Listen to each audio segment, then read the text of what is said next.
This episode is brought to you by Address Validator.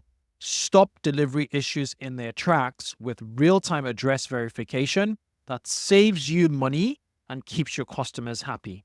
99% D2C 5 years ago. 4 years ago, 95% D2C. 3 years ago, 90% D2C and 10% wholesale and retail. 2 years ago, about 85 wholesale, retail as 15 and the rest D2C. Today, we're 80% D2C, 20% retail because we're nationwide in Walmart, Rite Aid, Sprouts, and a few other places. We would actually go into our local Walmarts and just stand in the aisle and just ask people who are picking up collagens, like, hey, just curious, which one are you picking and why? I rather give the product to somebody who has 100 followers, but 100 loyal followers. Because for me to make my positive break even, I need somebody who posts with 100 followers to sell to one other person. If they sell to one other person, I make my money back. So on this episode of the 2X eCommerce podcast, I'm joined by Ronak Shah, co-founder of Obvi, a thriving collagen brand, as he unpacks how he scaled a $40 million business with lean resources, loyal ambassadors, and lessons learned from retail and D2C. This is the 2X eCommerce podcast, hosted by Kunle Campbell. Welcome to the 2X eCommerce podcast. Today, I'm thrilled to dive deep with Ronak Shah, co-founder of Obvi, a collagen brand that's taken the health supplement space by storm.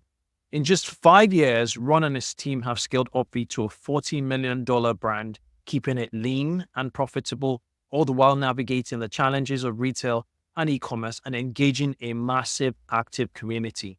We'll unpack how Obvi's unique approach to user-generated content, community building, and collaborations has fueled their growth. Plus, Ron shares insights on retail partnerships, the evolving e-commerce landscape, and how Obvi manages profitability while experimenting with platforms like TikTok Shop. Stick around for this insightful conversation, and don't forget to follow the podcast on your preferred platform. Your support helps us bring on more industry leaders like Ron. Hey, Ron, welcome to the 2X eCommerce podcast. Thank you so much for having me, and excited to chat today. It's been a long time coming. I've been really looking forward to this conversation and really getting to know more about how did you get started? Absolutely. Myself and a little bit of my background, I've been in the health and wellness supplement space for about 11 years. After college, I graduated, worked for a supplement company, and I fell in love with the fascination of being able to get instant satisfaction or results from your customers, right? There's not too many industries where you can sell something to a customer and almost instantly know if they enjoyed it or didn't like it, or if it worked for them or it didn't. Food, beverage is one category. Supplements was a very close second. So I fell in love with that. And after about working at the supplement company for about 4 years, I started my own marketing agency where I work with a bunch of other supplement brands, help build them up, but I was still learning marketing myself. So the marketing agency was almost like what I like to call my graduate program or my MBA that I self-started and kept learning with. And then 5 years ago, 2019, I had said that I had learned enough from building other people's companies. I had learned enough about the industry, and I had learned enough and got enough exposure on how to market differently. When it comes to supplements, it's a very crowded space. So being unique was important. That's when I came to say, you know what, I think I have what it takes to potentially start something on my own. So June 2019, I started Obvi, and 5 years later, we've been scaling it and super, super gracious on how much it's scaled till date.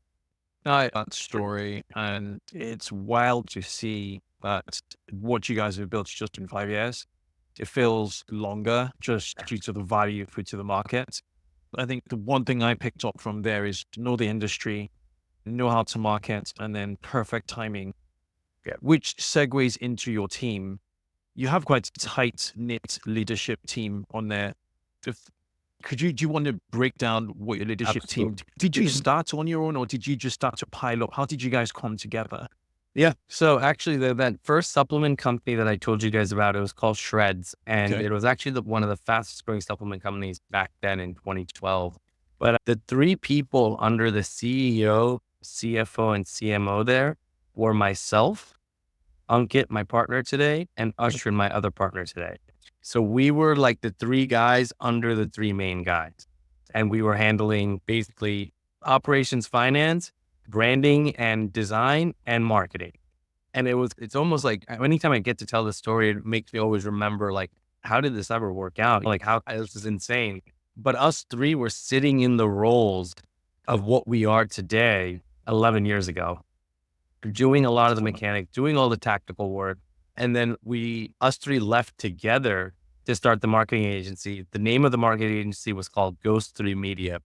We named it Ghost 3 Media because back then we thought we were super clever. And we said, if we put the word ghost, the other company will never know that we started a marketing agency.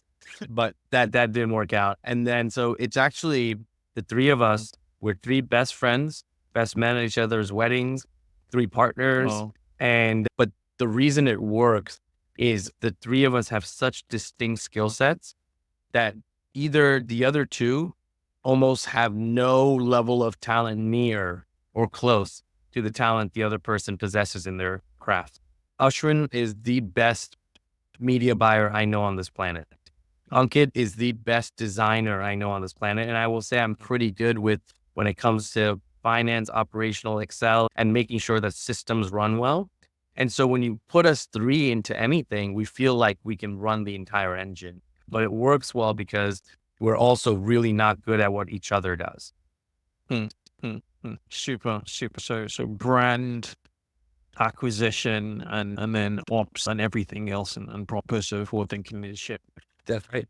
So what's been the journey from a value perspective from 5 years ago, 2019? You said June of 2019 is when you started it. Did you go full in to Obvi, or were you like also servicing a few clients and then Great question. We were still at the point of where Obvi, although we believed in it, I think it's fake to say, oh yeah, we're all in and believe, like we believed in it enough to say we'll put time into it, but we still needed our paycheck. So we were running our agency really until the first full year of Obvi. And our first year, we did about 178K in revenue. And we're like, okay, this is more than a hobby, right? We're not just selling collagen on a website. We're maybe building a brand. And then the next year, we did 1.2 million. And that year is when we said, okay, it's something a little bit more real. Let's shut down the agency. And we move forward to putting all our time into Obvi. So it wasn't really until year two where we put 100% dedication. And what's been the trajectory since year two to date now? Yeah. So year two, 1.2 million. Year three, we did 5.1 million. Year four, we did just a little over 20 million. And then year five, this year, we're on track to do just under 40 million. That's phenomenal. And have you been profitable all through? Yeah, we've been profitable all through. We're very cash conscious. We don't know how to raise capital. Like, I don't really have a good network on how that works and never learned it. We're a very lean team. We're only 11 total people. So we don't have also the time to go. I can't go and spend 6 months raising capital. So we're super efficient. Like, for example, this year, we'll probably drop down between 10 to 15% in profit. That's not bad for CPG, because you answered my next follow-on question, which was like, what kind of team are you? What kind of approach do you take? Do you take in-house or a lean sort of outsourced model? And from what you said, with 11 team members, it seems like you rely on a network of agencies and helpers to support you. Exactly. Yeah, 100%. We're big believers in agencies, but even agencies, we don't have big believers in like taking on a bunch of retainers. What we do is we let everyone eat if they perform well. So we'll create like performance models with everyone, even on creative agencies. Hey, if your ad does well and it converts well after we test it, we'll give you a percentage of the revenue. Like we try to get aggressive with everything. And so that everybody works as if this is like their number one gig. So it almost feels like we have a lot of full-time workers, but it's all coupled by really high performing agencies. So remember our chat in May earlier this season, episode 33 with Sam Piliero about scaling from $1 million to 10 million with Google Ads? We talked about the power of maximizing your ad spend. Now, imagine supercharging your Google search and shopping ads with reviews. As a Google partner, Reviews.io enables you to seamlessly integrate products and company reviews into your ads, helping you build trust and increase click-through rates. Adding verified reviews to your ads can be a game changer for standing out in any competitive space. One of my personal favorite ways to extend the reach of reviews is through their reputation management feature. This tool helps you distribute reviews to third-party platforms like Trustpilot and Facebook or even Google itself. Whether you want to send all your reviews to one platform or have Reviews.io automatically spread them where you need the most visibility, this feature ensures your reviews are working harder for your brand. With Reviews.io, you can manage both product and company reviews in one place, which streamlines your efforts while amplifying your brand's presence. If you're already using reviews or feel like you're not getting enough, there's a faster way. With Reviews.io's Review Booster, you can collect reviews not only from new customers, but also from past customers, so you're not having to wait around for fresh orders to start building trust. Simply upload a list of customer details, and Reviews.io will handle the rest, automatically sending out review requests with customized email invitations. This means you can quickly boost your credibility and start converting more shoppers. And if you're stuck in a long-term contract with your current reviews provider, Reviews.io makes switching easy for listeners of the 2x eCommerce podcast. Through their contract buyout program, Reviews.io will honor the time left on your contract so you can transition seamlessly without having to double pay for services. Once your buyout period ends, you'll enjoy their flexibility, no commitment monthly plans, giving you freedom and results without being locked into something that doesn't work for your business. Ready to make your reviews work harder for your business? Use the code 2X to get 10% off your first year with Reviews.io. Just click the link in the episode description or ask the support team to apply the code for you. Applies to new customers only. Terms and conditions apply. Makes sense. You eat what you kill model. Correct. Yeah. Okay, so we're in 2024 now. What thing are you doing now? Have you done in the last 12 months? Are you like, you're kicking yourself and saying, why didn't I do this in 3 years? 3 years ago, sorry. Why didn't I do this 3 years ago? I think there was a few things, but I would say number one that I wish we did earlier was definitely going after building the ambassador and shop model more. We always had a strong community. Our community is the largest collagen community on Facebook, but we never transferred them into taking action and like becoming ambassadors and sales and whatnot. And now today with TikTok shops, we've been forced to build it, and it's been super helpful across so many more channels than just TikTok to have an ambassador program. And I feel had we just put the time in of taking our community, which is 105,000 women actively talking all day, every day on Facebook, if we had come up with really how to figure out how to monetize that better, I think we would have been light years ahead of even when TikTok Shop launched.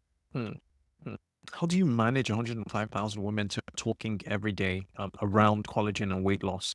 Yeah. So we actually built a really cool program. What we actually do is for every 10,000 women that join the group, we hire a new manager. And we call them admin. And the way we work with the admins is we tell them, we post to the community saying, hey, if you're looking for ways to help Obvi, reach out to us, or we'll reach out to customers who have already spent a lot of money with us, like in the thousands of dollars. Mhm. And we'll reach out to them and say, hey, listen, you spent a lot of money with Obvi. If you have any free time, like 5 to 10 hours a week, we'd love for you to help support our community. And in exchange, I will give you unlimited free product for life. Sick. Okay. Oh, that makes sense. And what people don't realize, it sounds crazy, but I've already made my LTV on them. They've spent thousands of dollars. I don't need them to make more money for me. But these people who we tell them to work 5-10 hours, some of them have committed 20 to 30 hours just because they're like, oh, you're giving me so much product. And they're their best supporters. What better ways than to have customers helping others? So we now have a team of about 10 admins to manage this group. That's phenomenal. That makes a lot of sense. And the actual customers whose CLTV is way high. And yeah, they're essentially preaching and exactly living what they embody. Exactly. I don't have to train anyone anything. There's no training program. This is, hey, other people are going to ask you questions. Be real with them. Some of our customers even say, hey, I didn't really like this product, but I like this one. And we say, okay, good. Just be legitimate. Makes sense. So I love the growth trajectory. I love that it's been profitable. I was going to ask about raising capital. You're saying a raising capital guy. Yeah. What about revenue split? What was revenue split if I had this conversation with you 3 years ago? Great question. I'm talking about from source. And now in 2024, how does it compare? Things are changing really fast. 99% D2C 5 years ago. 4 years ago, 95% D2C.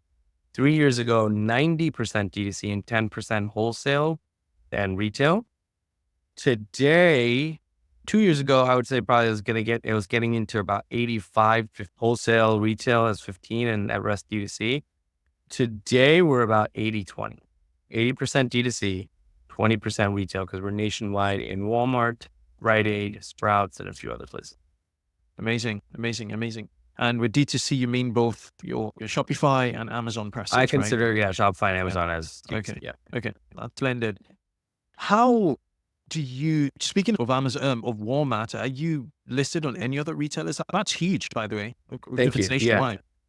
It's nationwide. We're in all 4,400 stores. We are in a bunch of other smaller retailers. The thing with Walmart is, and I think the thing with my whole philosophy on everything is, there's a lot of places that want us, Target, Costco, this and that. And I feel like it's very easy. It's much easier to just get into places, but it's very much harder to actually sell through in places.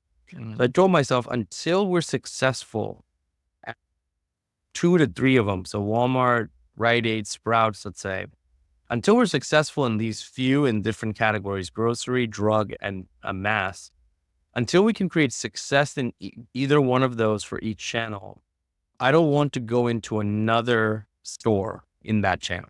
So I don't want to go to Target until Walmart's successful. I don't want to go to Walgreens until Rite Aid's successful. And I don't want to go to Stop and Shop or Shop until Sprouts is successful.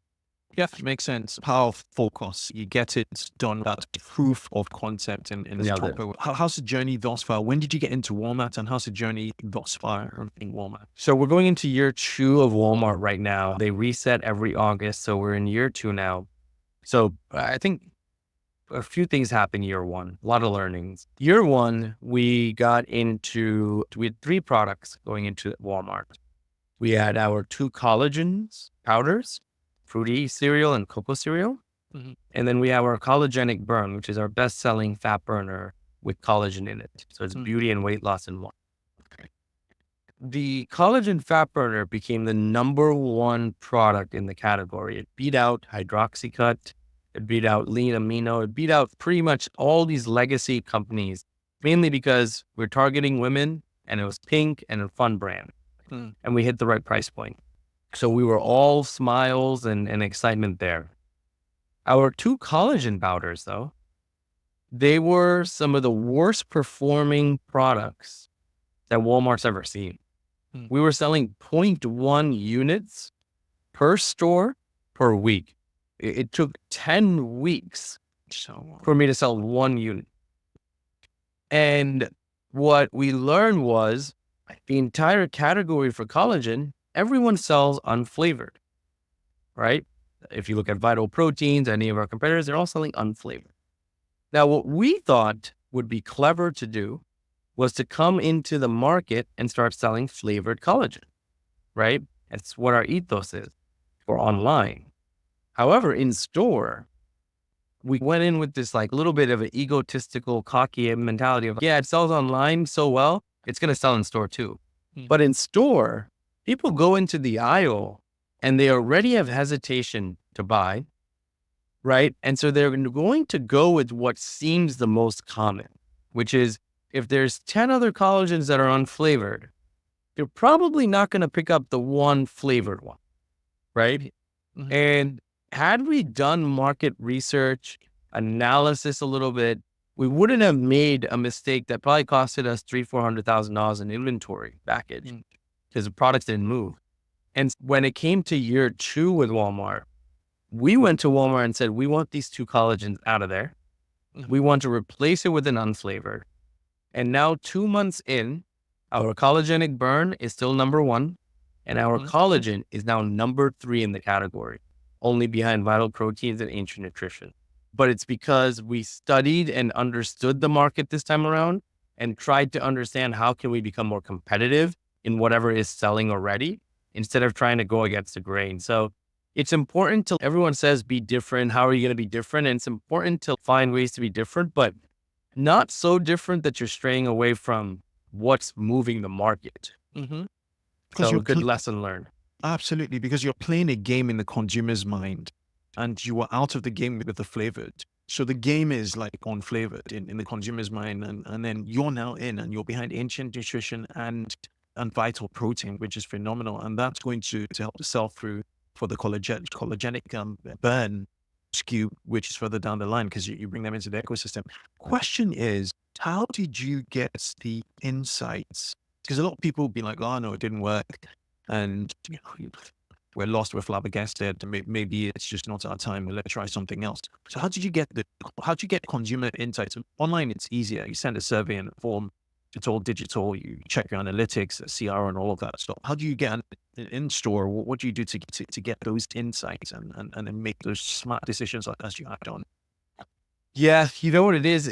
We as a young brand, there's these tools you have to pay for, like spins and Nielsen data, and it's expensive. It's $2,000 a month to get access to one store. So for us to get Walmart data, we have to pay like the cost of 2 freelance interns just to get data in one store. So we took the bet, paid for it. We also asked a lot of people that were outside of Walmart. Like we would actually go into our local Walmarts and just stand in the aisle and just ask people who are picking up collagens, like, hey, just curious, which one are you picking and why? I think we probably did maybe 100, 150 different surveys like that. And it just gives you an indication of, oh, I don't want flavored because I just want to put this in my coffee and not think about it. Or I just want to put this in my green shake and not think about it. And you realize people wanted convenience. And what we were selling was novelty. And people don't go to Walmart for novelty. They go to online, they go to Amazon, they go to special stores or Vitamin Shop, but they don't go to Walmart for novelty. And I think as we deciphered through data, we just continued to pick up cues that said, you know what? We can't go in this with the same mindset of being great at D2C is why we're going to be great at retail. And I think that mindset shift helped a lot. Makes sense. How did you tune up your socials, paid social, organic social, when you got those listings with Walmart? What did you need to do differently? We had a couple of good learnings. I don't believe in mistakes. I think everything's a learning, but we had a couple of good learnings. One thing when we launched in Walmart, we went head over heels, and anywhere you looked, whether it was email, SMS, our website, our landing pages, our socials, our community, everywhere you looked, we mentioned Walmart. We were like a billboard for Walmart more than anything else. And we started to realize that our retention rate was dropping, which makes sense. People are maybe buying at Walmart. But we also realized our revenue at Walmart wasn't increasing. And the main reason for that is when you push down Walmart down customers' throats, you realize that they may not buy online anymore because they know it's available at Walmart, but they may also not make their next trip to Walmart for some time. Or maybe they don't shop at Walmart, but it's when they do shop, they'll buy it then. Or maybe the next trip they went to Walmart, they just forgot to go to that aisle, right? Mhm. There were so many uncontrollables that we generated by blasting Walmart everywhere. And we realized, okay, this is why we're making this mistake of overselling Walmart, right? Over pushing it. And I think that's when we realized that was happening. We actually pulled back and stripped our website, stripped all the communication around Walmart. Our revenue still did not change at Walmart. Retention came back. So I think my one lesson learned there is don't oversell your brand in exchange of your customer base behaving how they're supposed to behave. Like your customers bought online, and it's okay if they stay online. You can say you are available in Walmart, so it's in the back of their mind. We tried to make it so that it becomes their biggest priority, and it just didn't. It backfired for us. That's very interesting. And is retention back to where you like it to be now, DTC? Much more back in place. Okay. And that tells me that you probably need another set of sort of actions from a marketing and promotion standpoint to do Walmart listings in store, probably billboards or what have you. Is that the case, or have you just let it organically do its thing on the aisle on its listing? We have let it organically do what it needs to do. We felt like we were overthinking sometimes. Oh, let's optimize this, that, blah, blah, blah. And I will say, like, a lot of Walmart online and offline is driven by people who have intent.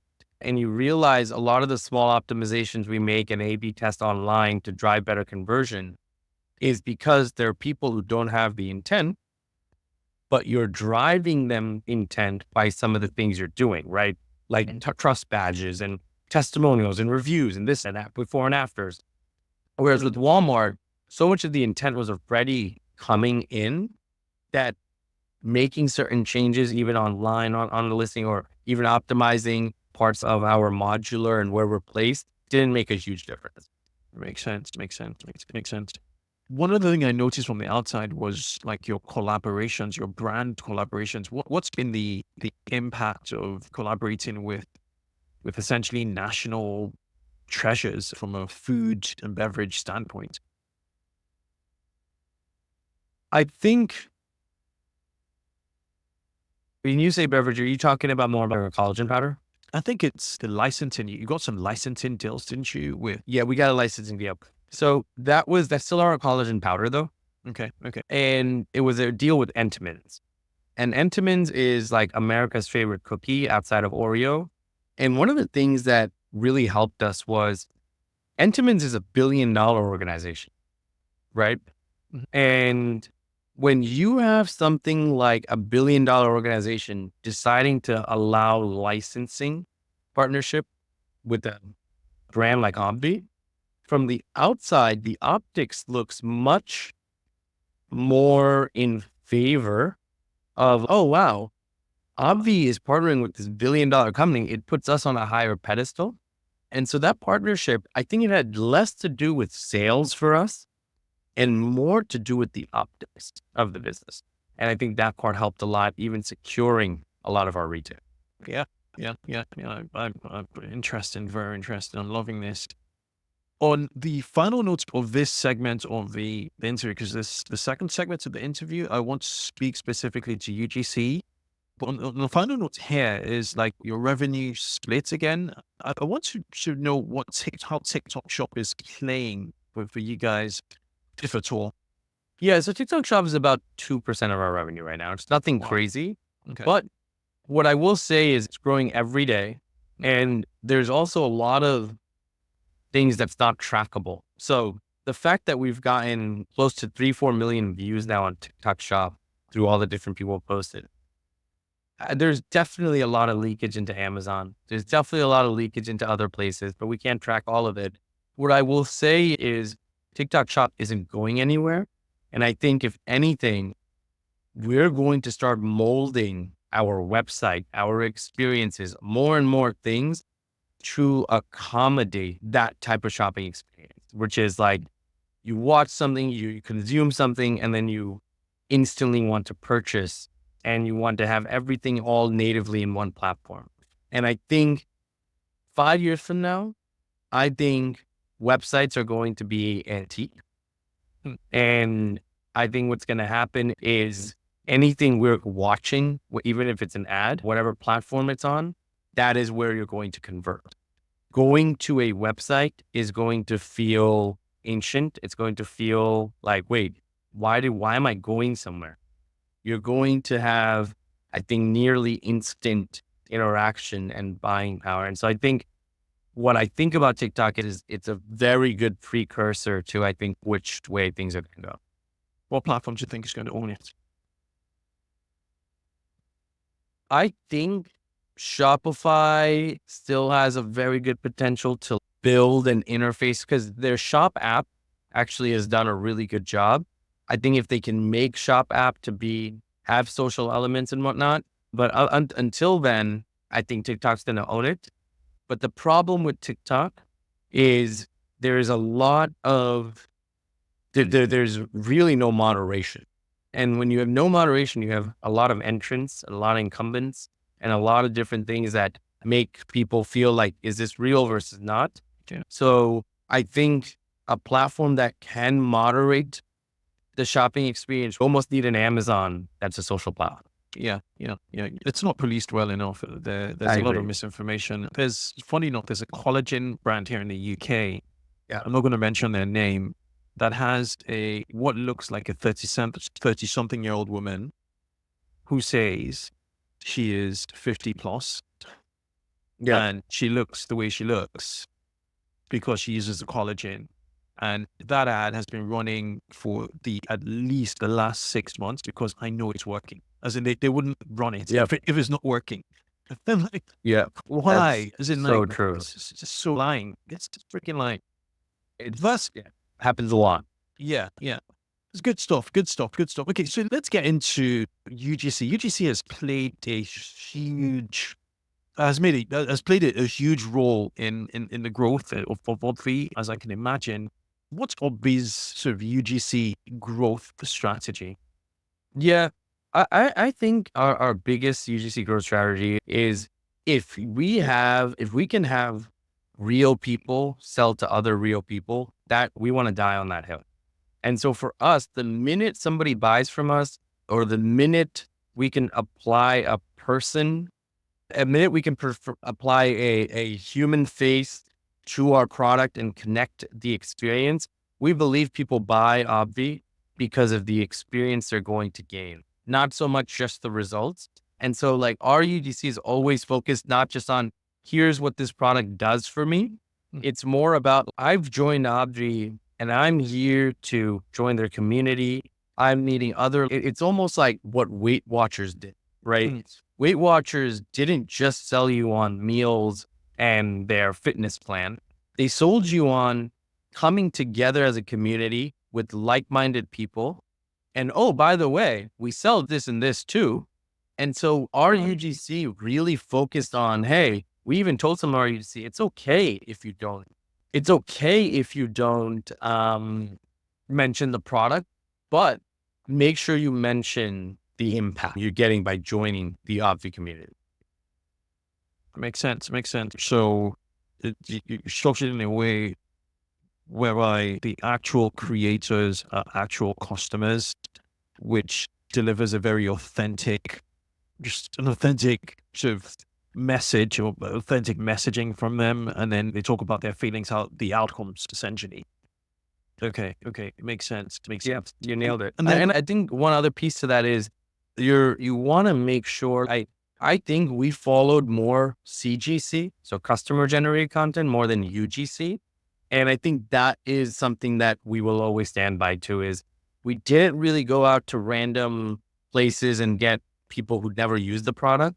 We did here and there to get some buffer between ads and different testing we wanted to do, but for the most part, it was CGC. CGC. Yeah. Okay. And then what about What's your temperature on a lot of listeners or brand owners would be saying, well, not everybody's very comfortable with the camera, low camera shy. Well, how would you flip that on its head and say, hey, with CGC, this is how we, I'm sure some of the people who are promoting Obvi were in front of a camera for the very first time. Was there any resistance initially when you went for the ask? We got a lot of people like, oh, I'm not that great on camera. And one thing we'd always tell them is we could care less how good the video comes out. We just want you to be honest. So we had people who would we have some ads that were the people drop the phone while talking, or they're walking outside and there's an ambulance running by, or we had people who were sitting in their car talking. And we had one girl whose video did so well for our product, Hello Goodbye. She was crying in her car outside of a supermarket. Mm-hmm. And she was just like, I just want to tell you guys that I feel great again because of the difference this product made in my life. And I'm just here to share this story. And when she shared that, again, it was in her Honda Civic, and it didn't matter about her quality on her Android phone. It was, I think for us, we've sided with the quality just doesn't matter. It's the quality in the actual content that's said. Okay, it makes sense. And then for your ads to scale and all, you certainly still lean on platforms like Incense, for instance, for getting creators. How do you merge authenticity with those platforms? And I know most of the content you'll be generating there will be specifically for meta ads, I would imagine. Yeah. Did you get them at cost? Yeah. So we use Incense a lot, and it's probably our favorite platform by far. And I think the one thing that's different for us is that we're not in a rush to get the content done. So what we'll tell the creator is take the product for a week. Take the product if you can every day and see how you feel. And truly, if you believe that you can talk about this content naturally and organically from some of your experience, rather than just, hey, I shipped you a product, open it, take a video, and thanks for this transaction. We actually tell them to be part of the experience. And we've actually converted certain UGC people into customers now. But I think that our approach changes the stuff. And how do you build, how do you get ads? What's your methodology from a content creation standpoint, or your systems in place to just keep on churning content from platforms like Incense, your CGC? How does it all come together? I know this is a very general, it's probably a complex answer that you're going to for me. It's a system. It's a big system. I think for us, we really focus on saying, if we spend about $30K a day on ads, on meta ad, and our goal is at all times, we need at least 50 to 100 ads ready to be tested. Okay. So we look at it as a factory. So weekly. So if I'm looking at my bank, I need to have 100 assets in there. I need to have $100, right? If each asset is $1, I need to have $100 in my bank account. And if the balance drops, I'm finding somebody, right? I'm going to go figure out who didn't put their assets in, who would. And so we have about 6 agencies / freelancers that are all dropping in anywhere between 15 to 25 creatives a week into the bank account. Then from there, it goes to Ash. He funnels them, gets them in testing, takes the winners, propagates that. The winners also go to all the agencies and freelancers to show them what's winning. And it's like a beautiful factory. Yeah, it's no easy feat getting, we're talking, 5,200 ads a year. Yeah. But when you break it down, it makes sense. It's 100 creatives a week. Yeah. And from 6 sources. How much of it is internal? Are all the sources of creatives from your agencies or creators, or does someone in the Incense team also have some sort of agency in regard to allocation from a creative standpoint in the 15 to 25 creatives they deliver each? we give a lot. We're very liberal here. We're very much, hey, you guys know what's working. We want you to come up with some of the most unconventional and craziest concepts, but then we also want you to take the winners and come up with as many cool variations to maintain the concepts that are winning. And believe it or not, this is probably like our loosest part of our system where we don't provide much direction. I believe that we have enough people that will try their hardest, because we also make it a little competitive around, hey, this week, this person content won and did the best. And also, none of these people take their job for granted. They know if they have 8 weeks of products that have assets that don't win, we'll probably not continue to pay them. What about content diversity? Are you strict on, okay, we need this many static ads, this IGC ad? What's the mix there? It doesn't really matter. It doesn't matter. I think right now we're 75 to 80% static, with the 20 to 25% video, but our tests can be everything. We'll take in whatever you want to give us to test. Interesting. But statics have been winning for us for a long period now. Okay. And do these agencies use the intent, or is it a member of your team that uses intent? It's a member of our team that uses intent. Okay. And then do you stick with certain creators for a while if it works, or yeah, we do. Do you retain? We enjoy sticking with the creators that work. Incense has a lot of creators that do well, so we also like to get diversification because they have a really good vetting process. But we like to stick with the ones that work as well. Okay. And beyond a creator making content for you, could you put them up in an ambassador program eventually, or do they just make content? Again, that's the part that I wish we'd build out better. We're working on it now. So I think we do. Sometimes we forget. It's not a priority, although it should be, but we need to work on it better. Okay. Just rounding up, what's your take on micro, nano, macro, and mega influencers? How would you? We believe micro and nano are the best, just mainly because there's something that the founder of Jolie, which is a shower head company and water purification company, one thing that he said that stuck with us for many years was, I rather give the product to somebody who has 100 followers, but 100 loyal followers. Because for me to make my positive break even, I need somebody who posts with 100 followers to sell to one other person. If they sell to one other person, I make my money back. And it's a lot easier for me to find people who have 100 followers to post and take the product for free, because they'll even try harder. The content will be good. They'll probably post multiple times. They'll actually talk to the friends that DM them. They'll actually answer questions. They'll learn about the product, versus the people who have hundreds of thousands of followers. They'll probably still be bringing sales and whatnot, but they'll also want more. Maybe they'll not have the highest quality customer coming through. Maybe they won't have as much of a reach. And since then, it's so true. I look at, even when I post something, I'll always have 10, 15 friends reach out to me saying, hey, what is that? Or should I buy that? Or should I get that? And I think about it, I only have 1,000 followers. And so the impact you have sometimes doesn't depend on the follower count. Yeah, makes sense. Ron, I'm not going to take too much of your time, but before I let you go, we have a rapid fire question segment. I'm going to ask you about 5, 6 questions. And if you use a single sentence to answer it, it will be kosher. Cool? Okay. What's been the most meaningful business contact of yours in the last 5 years? Or who has been the most meaningful business contact in the last 5 years? I would say the most beneficial one has been a retired lawyer that I still speak to, who I don't want to always go and pay a fee to get legal counsel, because some things are just about checking my own morals and checking my own sanity. And there's this one person who's been retired in the space and just amazing sounding board to lean on at times.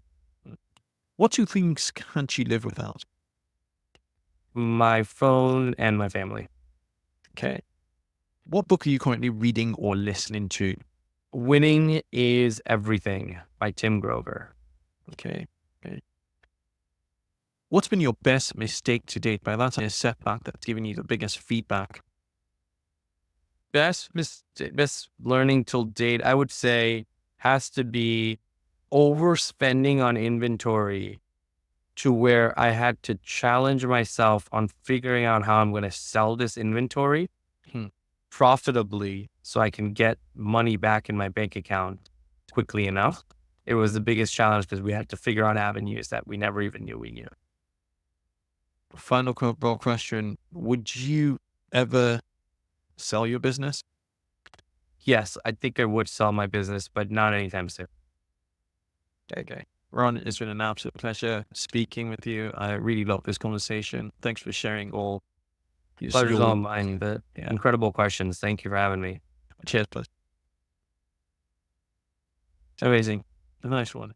So thank you for tuning in to this episode of the 2X e-commerce podcast. I hope you found our conversation with Ron Shah from Obvi as insightful as I did. Ron's journey from scaling Obvi to a $40 million brand in just 5 years with smart lean operations and community-driven strategies highlights the potential of a customer-centric approach. So if you enjoyed this episode, please subscribe to the 2X e-commerce podcast on your preferred platform. Your support helps us continue bringing in incredible guests like Ron to share their expertise. And if you found today's insights valuable, consider sharing this episode with other e-commerce professionals who could benefit. Until next time, folks, keep pushing the boundary, innovating and scaling up. Thank you for listening.